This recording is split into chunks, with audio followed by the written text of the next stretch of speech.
Bueno, y en esta noche les queríamos compartir, les queríamos hablar acerca de este tema tan puntilloso o espinoso que es la corrupción. Pero le vamos a hablar desde una perspectiva un tanto diferente. Hemos traído algunas informaciones para compartirles, algunos textos de las Escrituras que nos parecen muy atinados y también esclarecedores en cuanto a este tema. Para comenzar, digamos que es una palabra que tiene un significado muy particular. En cuanto a su significado escritural, ¿no? Vamos a buscar hablar del significado en las Escrituras mismas. En el Antiguo Testamento, especialmente al comienzo de las Escrituras en la Biblia, vamos a encontrar que se repite unas 150 veces esta palabra, ¿no? La palabra corrupción, en la Biblia hebrea principalmente. En el libro de Génesis, es la primera vez que aparece en el texto de Génesis capítulo 6, cuando habla después de la creación, después de que el hombre incurre en el pecado, llega a esta etapa de los tiempos de Noé, cuando Noé está empezando a construir su arca, porque Dios dice que miró desde el cielo y vio que la corrupción en el mundo era tan grande que decidió enviar el diluvio. Esta fue una de las causas del diluvio, ¿no? La corrupción era algo constante, y lo que nos describe el libro de Génesis es que todo pensamiento en los seres humanos en ese momento era de continuo solamente el mal. Te lo leo literal. A ver. Y vio Jehová que la maldad de los hombres era mucha en la tierra, y que todo designio de los pensamientos del corazón de ellos era de continuo solamente el mal. Y se arrepintió Jehová Dios de haber hecho al hombre en la tierra, y le dolió en su corazón. Ahí está, ese es el texto de Génesis, ¿no? Capítulo 6, donde dice, donde se menciona la corrupción como un agente destructivo y específicamente que afecta a la conducta humana al Antiguo Testamento. Entonces, cuando hablamos de corrupción en el Antiguo Testamento, principalmente se está hablando de algo que se está echando a perder, ¿sí? Algo que se echa a perder, algo que se arruina, algo que se estropea, es algo que se corrompe. En forma simbólica, durante el periodo levítico, que se conoce en la historia bíblica como la época en que aparece la ley de Moisés y aparecen los sacerdotes y los ministros del templo, que era el tabernáculo, la corrupción tenía que ver con el pecado, tenía que ver con la contaminación del cuerpo, por ejemplo. Si alguien estaba enfermo, estaba corrompido, estaba contaminado por la enfermedad, tenía que hacer todo un ritual que consistía, por ejemplo, en lavarse 7 veces durante un día, quedarse fuera del campamento toda una noche.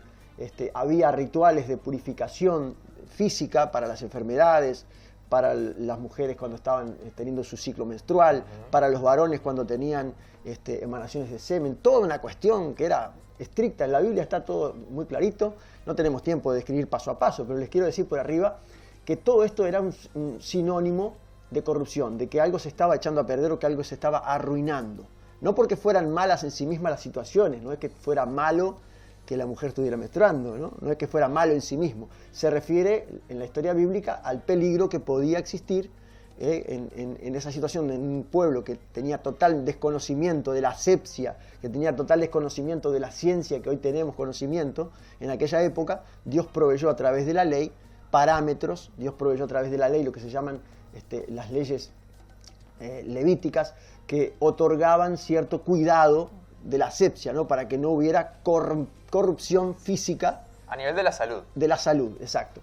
Pero también se entendía que esta corrupción podía afectar lo espiritual. Entonces, si un sacerdote, que eran los ministros del templo, quería ministrar en el templo, tenía que también llevar ciertos rituales diarios para no tener ningún tipo de corrupción, ni en su ropa, en su vestido exterior, ni en su cuerpo, pero tampoco en su alma, ¿no? Tampoco en sus sentimientos interiores. Entonces tenía que Esa es la más difícil en realidad. Tenía que estar muy cuidado toda esta parte en el Antiguo Testamento. Por eso digo, para hablar de corrupción en la Biblia tenemos que ser muy extensos, si no daría el tiempo.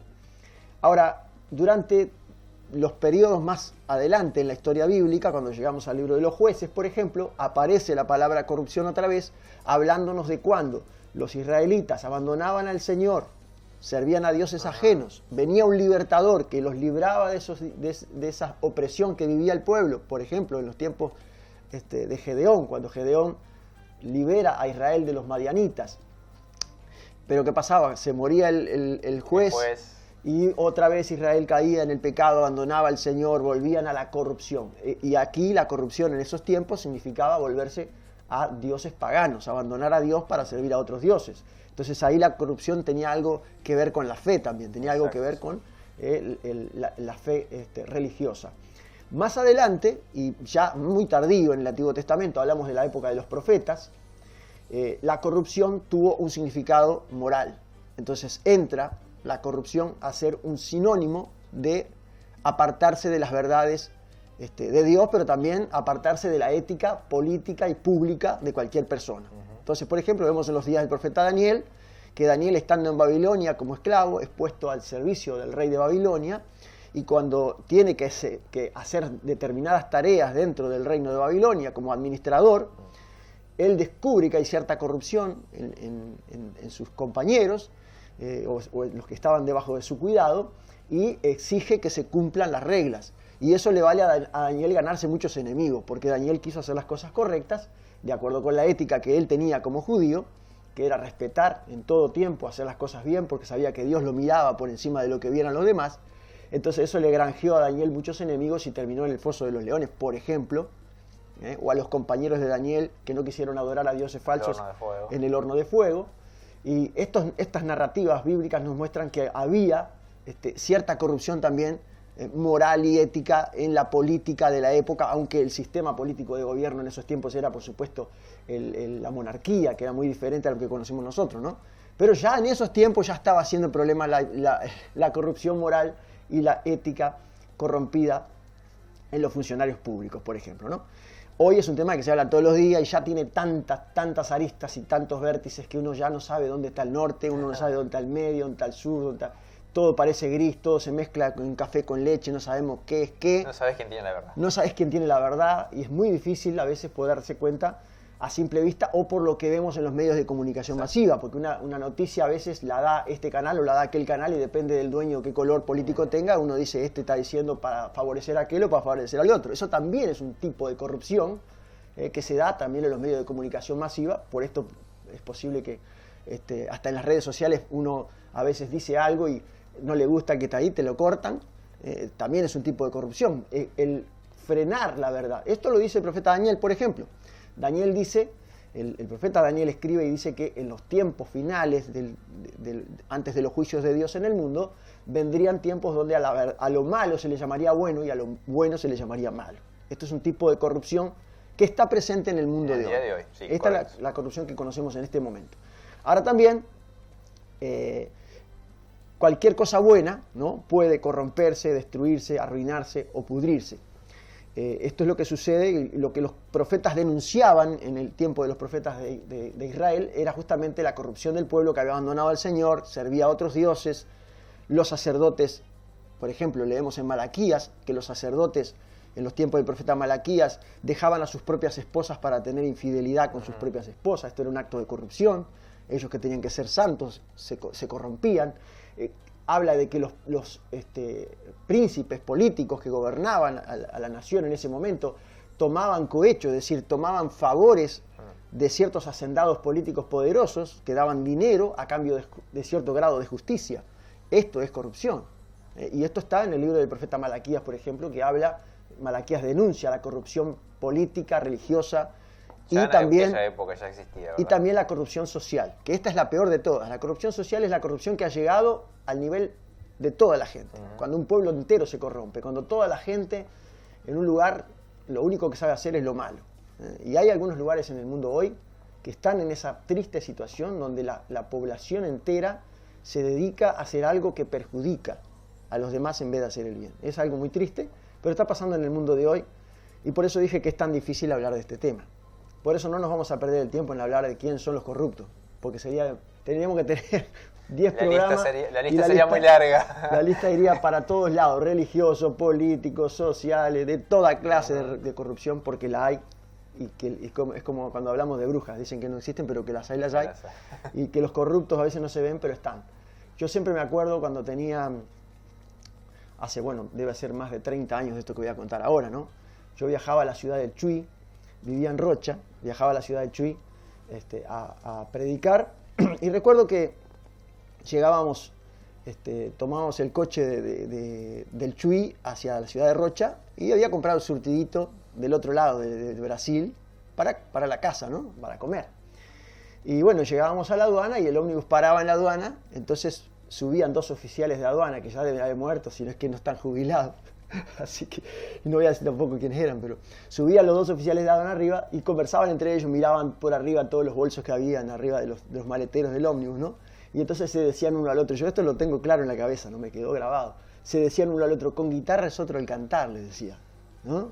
Uno al otro, como diciendo, el que puso plata acá arriba, no le revisamos nada. Guitarra. Ahí está. Entonces ahí está algo que todo el mundo conoce, algo que al que no le pasó, raspó cerca. Esto se conoce como cohecho, ¿no? Tomar, un oficial del Estado, tomar dinero a cambio de un favor a determinadas personas. Por esto también actualmente tenemos procesos judiciales en marcha. En el Uruguay está sucediendo hoy, no es una noticia de otro país, eso es Uruguay. Ahora en esta semana se destaparon algunos asuntos de corrupción también en otros departamentos. No me importa, no voy a hablar de eso, pero la cuestión aquí es entender cómo la corrupción entra hasta lo más profundo de las personas. Y Jesús habló de la corrupción. Y aquí es donde nosotros queremos hacer nuestro énfasis, en lo que dijo Jesús. Porque ¿cuál es la causa de la corrupción? La pregunta sería, ¿cuál es la causa? ¿Qué es lo que hace que alguien se corrompa? Porque ¿desde cuándo ya sabemos? Desde que el hombre es hombre. Desde que el hombre pisó la tierra. Ahora, ya está. ¿Qué es lo que hace que la gente se corrompa? Es muy interesante cuando uno estudia y lee lo que Jesús dijo, ¿no? Jesús nos habla del corazón. Jesús nos habla del ser interior, de lo que uno piensa. Porque bueno, antiguamente cardia, corazón era lo que estaba en el medio del pecho. Se creía que el pensamiento del hombre estaba en el pecho, no en la cabeza. Eso se pensaba antes. Y bueno, el pensamiento del hombre es donde radica el pensamiento de uno. Su pensamiento, lo que uno piensa, lo que uno está manejando interiormente, es ahí donde empieza el problema con la corrupción. Entonces ahí es donde está el gran problema, en el corazón de los seres humanos. Hay un texto de Eclesiastés capítulo 7, versículo 7, que no lo quiero dejar pasar, Horacio, porque me parece que es totalmente puntual. La versión en el lenguaje sencillo, el lenguaje actual de la Biblia, Eclesiastés 7:7 dice lo siguiente: el sabio actúa como un tonto cuando abusa de su poder y acepta dinero a cambio de favores. Mi Dios. Muy clarito, ¿no? Mi Dios. Esto era el sabio Salomón. Vuelvo a repetirlo. El sabio actúa como un tonto cuando abusa de su poder y acepta dinero a cambio de favores. Que le quiera que dale el saco, que se lo ponga, como decía un conocido poeta. Es importantísimo tener en cuenta que a veces las personas inteligentes, las personas que tienen gran preparación, las personas que han ido a la universidad, uno dice, fue a la universidad, tiene que ser bueno. Miren, el sabio actúa como un tonto cuando abusa de su poder o por abusar del poder toma dinero a cambio de favor. Es una estupidez cometer esa clase de acción, porque al final alguien dijo que todas las cosas sucias que los hombres esconden un día se van a descubrir. Esto fue Jesús que lo dijo. Pero me gustaría que me digas, ¿qué piensa Jesús de la corrupción? ¿Qué nos habló Jesús de la corrupción? Es curioso uno de los tantos textos, ¿no? Digo, al preparar el mensaje, de alguna manera lo conversábamos antes, ¿no? Y bueno, hay diversas situaciones en las que Jesús se encuentra frente a una situación de corrupción. Pero bueno, en Marcos capítulo 7 es bastante clara la situación donde, bueno, parece que los discípulos no cumplían con el ritual, ¿no?, de purificación de manos para comer. ¿No? Lo que nosotros hoy conocemos, le decimos al nene, lavate las manos porque si no porque la tenés llena de bacterias, porque así cuando comes no te metes las bacterias al cuerpo. Bueno, es lo que estaba pasando, ¿no? Los discípulos agarraron comida, empezaron a comer, ¿no? Y no cumplieron con todo ese ritual que acostumbraban, que era un ritual muy religioso, un ritual muy, muy bien armado. Entonces esta gente le vino y le dijo a Jesús, pero pará, vos sos muy espiritual, pero tus discípulos no están haciendo lo mínimo. Lavarse las manos, ¿no? Entonces Jesús, bueno, les explica, les detalla, no nos vamos a ir en tiempo porque ya estamos en 21:50, ¿no? Pero Jesús le dice allí en el versículo 14 del capítulo 7 de Marcos, y llamando así a toda la multitud les dijo, oídme todos y entended. Nada hay fuera del hombre que entre en él que le pueda contaminar. Pero lo que sale de él, eso es lo que contamina al hombre. Si alguno tiene oídos para oír, oiga. Qué interesante, ¿no? Porque no se trata de lo que entra, sino de lo que sale, lo que está en tu corazón. Sí, creo que más adelante Jesús especifica, ¿no? Sí. Que de dentro del corazón de los hombres salen, dice, hay una lista larga de cosas que él dice, ¿no? Dice los malos pensamientos, los adulterios, la fornicación, ¿no? Malos pensamientos, adulterio, te lo sabes de memoria, ¿no? Sí. Los homicidios, los hurtos, las avaricias, las maldades, el engaño, la lascivia, la envidia, la maledicencia, la soberbia, la insensatez. Todas estas maldades de dentro salen y contaminan al hombre. ¿Te das cuenta? Son las cosas que realmente corrompen a las personas. Uno siempre dice, ¿quién es el corruptor? ¿Quién es el que corrompe? Siempre le llaman la culpa a alguien más, Sí. o a algo más. Hace poco tiempo atrás escuchaba un comentario de que el Papa actual había hecho un comentario de que él decía que el dinero era la caca del diablo, así lo dijo él, ¿no? O sea, no estamos diciendo nada malo. Y yo debo decir con todo respeto, ¿no? que me merece la persona del señor Francisco, es que no es cierto, porque el dinero no es bueno ni malo, el problema es el ser humano. ¿Cómo lo usa? Porque un tenedor puede servir para comer, pero si yo te lo clavo en un ojo, te mato. Entonces no es el dinero el problema no es el dinero, el problema es el amor al dinero. Exacto, así lo dice Pablo a Timoteo, ¿no? Capítulo Raíz de 6. todos los males es el amor al dinero. Ese es el problema. Entonces, ¿dónde está el problema de la corrupción? ¿Cómo lo podemos erradicar? Necesitamos que la gente se limpie adentro. Eso es muy difícil. ¿Con qué se va a limpiar el hombre de toda su maldad? Bueno, en la Escritura justamente el gran corruptor de la humanidad es el pecado. ¿Qué es pecado? Todo aquello que va en contra de la voluntad de Dios. Todas esas cosas que nombró Jesús. Adulterio, fornicación, maledicencia, avaricia. ¿Qué es la avaricia? Justamente la avaricia. Uno de los discípulos de Jesús fue uno de los hombres más odiados por los judíos de la época de Jesús. ¿Quién era? Leví, conocido como Leví o Mateo. Su nombre en griego o su nombre en hebreo. Leví o Mateo, que era recaudador de impuestos, era odiado por los judíos. Para el imperio impuesto. Porque levantaba el dinero para el imperio romano. Y era una persona detestada por los judíos. Y Jesús lo llama para que lo siga, ¿no? Pero luego, cuando va Jesús andando por su recorrida ministerial a lo largo del tiempo, encuentra a otro recaudador de impuestos. Que también. Que era jefe de publicanos. No solamente era publicano, no solamente era recaudador de impuestos, era jefe de recaudador de impuestos, se llamaba Zaqueo. Y este tal Zaqueo era jefe de recaudador de impuestos. Y había robado a troche y moche. El tipo se había guardado plata que no era de él. Al punto que el día que se convierte dice, voy a devolver 4 veces más. Significa que el hombre... Había agarrado dinero ajeno, había tocado lo que no era de él, había tomado cohecho, había hecho coimas, como se dice ahora. Era un sinvergüenza. Pero ¿qué le pasó? Se encontró con Jesús. Y hay gente que no cree que los seres humanos pueden cambiar. Y yo los entiendo. Porque cuando uno mira a un ser humano y su maldad, vos decís, no, no lo cambia nadie. Pero cuando Jesús entra, cuando Jesús viene y entra en tu casa, cuando Jesús se te acerca, hay algo adentro tuyo que ya no puede ser igual. Toda persona que conoció a Jesús, que ha dejado a Jesús entrar en su vida, nunca más pudo ser igual. Y el único que puede cambiar el corazón de un ser humano es Jesús. Así es. Jesús es el único que tiene el poder de transformar nuestro ser, de hacer que esa injusticia que vive en nosotros, que la arrastramos en nuestra naturaleza desde que nacemos y luego al criarnos, una carga, es una luego carga al criarnos a veces se empeora más. Jesús tiene el poder de limpiarnos de esa maldad. Jesús tiene el poder de purificar nuestros corazones para quitar de nosotros eso que nos está pudriendo, que nos está corrompiendo. ¿Quién puede curar un corazón herido? ¿Quién puede curar un corazón lleno de odio, lleno de venganza? Estos días escuchaba a un pensador tomando frases de Nelson Mandela, a quien admiro mucho, y a quien no habla de Nelson Mandela en la historia, ¿no? Bueno, Nelson Mandela fue un gran hombre, un estadista, todo el mundo lo admira. Ahora, lo que mucha gente no sabe es que Nelson Mandela era un cristiano de verdad, un cristiano convertido, que amaba a Dios, que el día que él salió de la cárcel se cantaron himnos de alabanzas, y que estando él de presidente de Sudáfrica, cuenta una anécdota que se fue a comer a un restaurante junto con sus guardias, y cuando estaba comiendo vio a un hombre que estaba en la barra y lo invitó a venir a sentarse en la mesa a comer con él. Y dice que este hombre se sentó en la mesa a comer con ellos, pero que dice que el hombre le temblaban las manos todo el tiempo. Y él lo miró y le dijo, comé tranquilo. Y cuando el hombre terminó su comida y se fue, el guardia que estaba con él le preguntó, ¿por qué le temblaban las manos? ¿Este hombre tenía alguna enfermedad o algo? No, es que él durante 14 años que yo estuve preso, él era el que estaba al lado afuera de la celda, no me daba de beber, si yo le pedía agua me orinaba encima, me insultaba, me golpeaba.